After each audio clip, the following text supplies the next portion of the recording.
So we are here with one of the oldest cities of the No, world. no, babe. This is mine. I know, but I can say that. No, that's mine. All right, I'll just be quiet for 10 hours. You ready? Mm-hmm.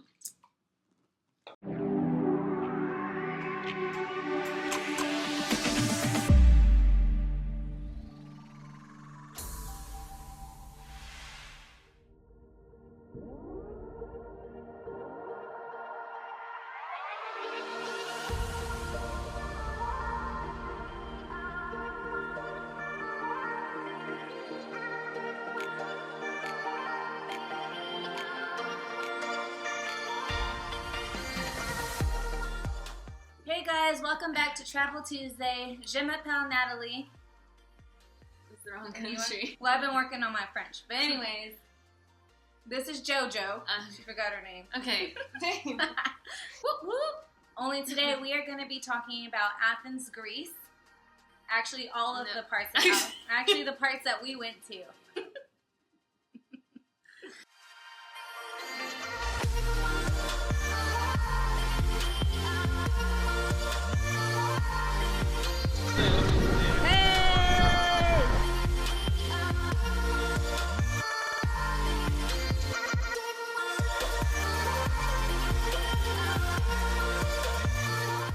So the first place in Greece that we went to was Athens, and this is one of the oldest cities in the world. Its origins date back to 3000 BC. So Athens really prides itself for being considered, the cradle of civilization, since it was the birthplace of democracy, Western philosophy and literature, major mathematical principles in theater. Oh. You love theater. I love math. That is true. Do you know the Pythagorean theorem?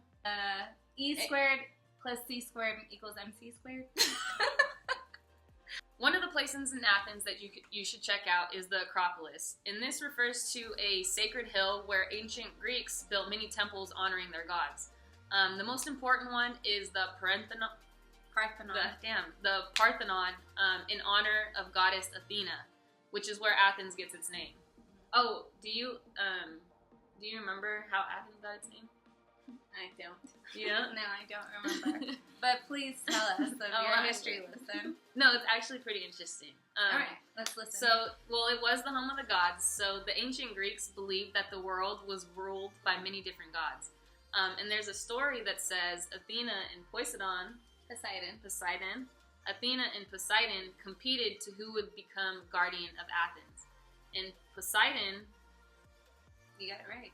Poseidon gave the city the gift of water, but Athena's olive tree won the favor of the other gods because it was deemed more valuable. Also making olive trees to be considered sacred in Greece. So while y'all are down there in Greece, make sure to take home some olive oil. So is that your history lesson for them? Yeah.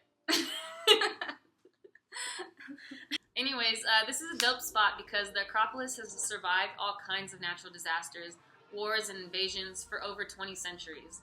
And this site is elevated. It's a flat top rock with monuments and ruins built between 510 and 400 BC, including the Parthenon.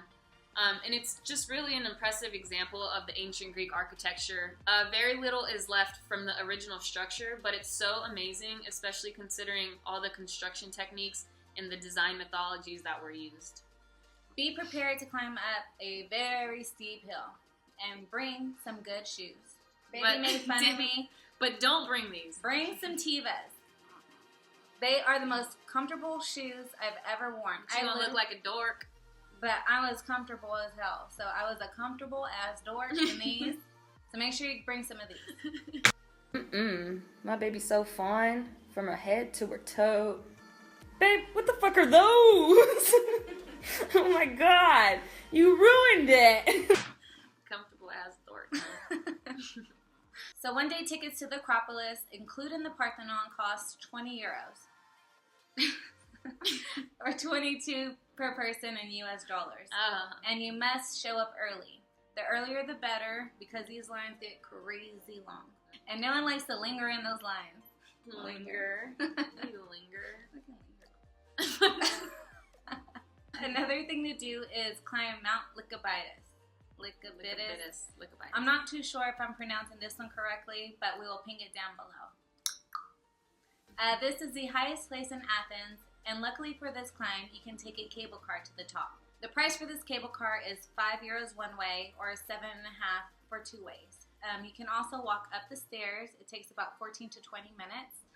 We actually chose to walk, and we were faster than the cable car. Yeah. So you guys can choose. And this place has a great panoramic view of the city, which stretches for miles in all directions. And it has a very nice view of the Acropolis as well. There's a small chapel and 2 restaurants on top, and it's probably the best spot in Athens for like an outdoor experience where you get to like hike and, you know, get city views. You can enjoy the sunset over a meal. What?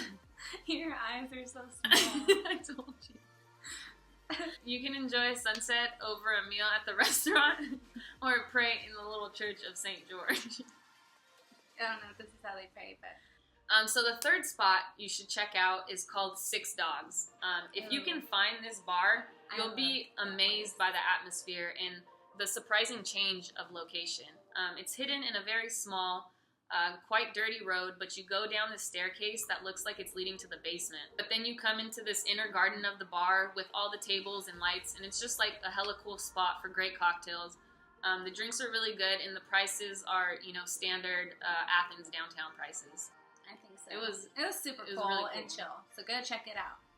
That brings us to number 4, the Plaka. This beautiful and historical neighborhood is right under the Acropolis. It has an assortment of restaurants, cafes, and shops. This is a really charming atmosphere with plenty of places to shop for souvenirs. It's even beautiful just to walk around. Yeah, I'd say it's definitely one of the most like picturesque areas of the city. Yes. You like that word. Yeah. And the best street to visit is Adrianu, if that's how you pronounce it. If not, we'll ping it down below. But no, motor vehicles are not permitted, and it's built on all these winding streets, so make sure you have a street map and a comfortable pair of shoes. Maybe get yourself some Tevas. You will not go wrong with these. So one of my favorite things to do here was go to dinner in the sky. I'm not sure if when you go they'll have it, but just look it up. You basically eat dinner in a revolving restaurant suspended in the sky about 165 feet. You get the city views of Athens lit up at night, including the Acropolis, while it's illuminated as the tables turn. This seats 22 people, and you feast on a 5-course meal of modern and traditional Greek dishes, followed along by, drumroll please, best part was unlimited wine and champagne. Yeah.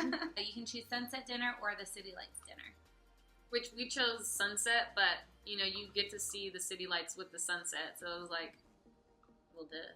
But I honestly think it was like an out-of-this-world experience. Like, from the moment you arrive, you're offered hors d'oeuvres and wine, and there's a restroom and locker for small backpacks on the ground. But then they strap you up in these chairs with a footrest, but no floor. Mm-hmm. Then you go up 165 feet. Which we said. Yeah. And the chairs, like, they're so cool because you can recline in them. Oh yeah, you can recline all the way back. So you just like, go, totally and then you're just like dangling in the air. This, and then it's just so much fun and relaxing. The food was plated right there by the lovely chef and served to you all the wine that you wanted, and they kept it flowing. The staff alone was amazing. They were extremely kind and fun and added so much excitement to the experience.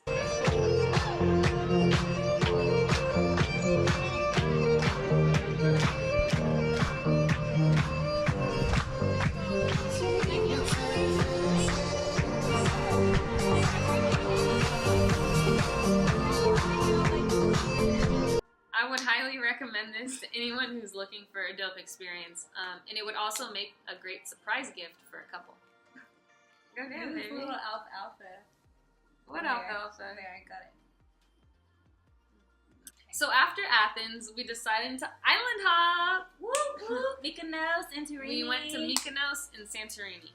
One of my favorite. Everything was my favorite. Yeah, everything. Anyways, to get to Mykonos, we took the Blue Star Ferry, which is about a 5-hour boat ride. Can you imagine how long that was? So this boat leaves every day at 7:30 a.m. So do not miss it. This is the cheapest way to get to Mykonos. You can also take a flight there, and we'll leave the link below. So depending on what kind of transportation you want to take, You are welcome to choose yourself. Are they? Yeah. Once we got to our amazing hotel, we rented an ATV. And this is basically your only form of transportation. It's either an ATV or a scooter.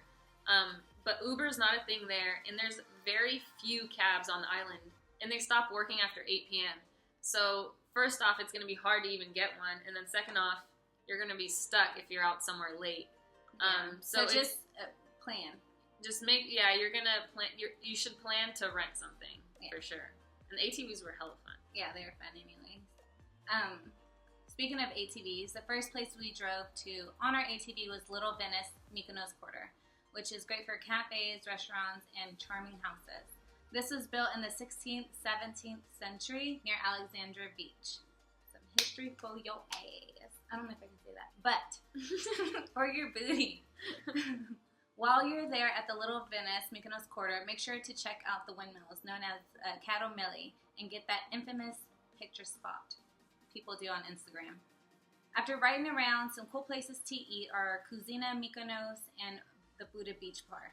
These are both located at Ornos Beach, and you'll get to relax, eat on the beach. The sushi is amazing. They're both sushi places. But what else are you going to eat when you're on an island, right? Yeah. Fresh fish.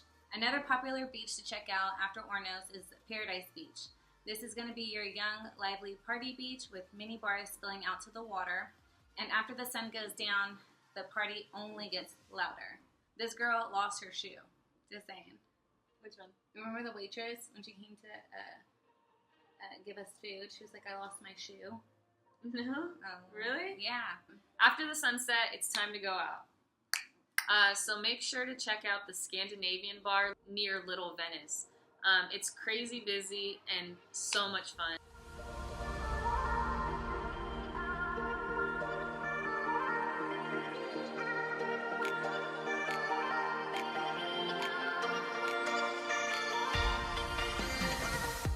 There's a lot more clubs and bars everywhere. You won't have a problem finding a place to hang out. Definitely another thing we won't forget. But now I have to come back to Mykonos because I don't know if y'all are familiar with it, but Lohan's Beach House is now open to Mykonos. And it is owned by yours truly, Lindsay Lohan. How cool is that? Anyway, so anyone that goes, please make sure to check it out and let me know because I am dying to go there. After Mykonos, we went to Santorini. The islands are all pretty similar, but Santorini was definitely a much more relaxed and romantic, escape. Very romantic. Our room had the most amazing views. Even the sunset was just breathtaking, You and your sunsets. Babe, I love sunsets. Patios and sunsets are my thing. Rooftops. If y'all don't have A, B, or C, I am not going. Just saying. Anyways, to go out clubbing in Santorini, you need to go check out Vera. This is the saddle of clubbing and entertainment district. We went to Buddha Beach Bar here again because it is just that good. Go to Buddha Beach Bar to watch the sunset here. You will not. I feel like you've said this 100 times already. Well, because I need them to understand this place is beautiful. The vibe is just It's a little pricey, but definitely worth going. Some beaches to check out here include Parisa, Black Beach, Kamari, Black Beach, and Almudi, Black Beach. Are they all Black Beach? I think I just called them all black, but the only one that's black is Parisa. I'm like, why are you saying so many black beaches? They're not all black beaches, just Parisa Black Beach. Sorry. My favorite beach here was Almudi Beach. They have this huge cliff that you have to swim to in order to jump off of it. It was so much fun. Baby didn't get to go in because there was sea urchins everywhere. Yeah, but babe, so you thought a sea urchin. Okay. So when we looked them up and she found out they were living, you got freaked out too. Well, I didn't known that, I would have still gotten in. But yeah, right. They're literally these spiky things that are in the water. You just think that they're coral. But she got in the water with freaking sharks. Shark or a rock. I don't know, guys. You not a rock. It is a rock. Sea urchin's a rock? It's a living rock, I guess. What? I don't know.